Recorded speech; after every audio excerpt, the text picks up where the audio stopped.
Hey everyone, in this video, I'm going to show you how I got Altstore on iOS.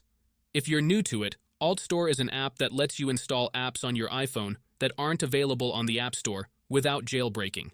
It's super popular for sideloading apps safely. As you can see on my iPhone, I already have Altstore installed, and I'll walk you through the exact method I use to get it. The whole process is really straightforward.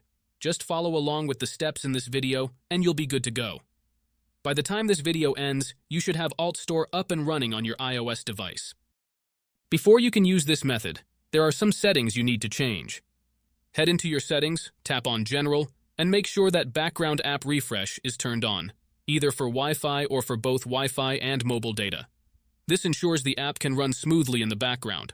Next, swing by your battery settings and switch off low power mode.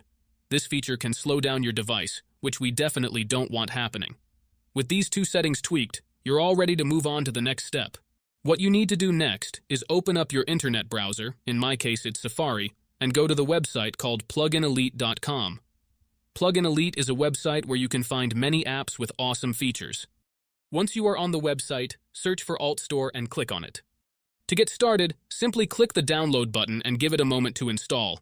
Depending on your internet connection, it might take a little bit, but once it's finished, you'll automatically be redirected to a page that says, Installation completed. At that point, the app will pop up on your home screen, and you're good to go. Now, if it's your first time using the site, there are a couple of extra steps to complete. But don't worry, it's super simple. You'll be directed to a website with a video tutorial that walks you through everything step by step. All you need to do is install a couple of apps from the App Store or Play Store, depending on your device.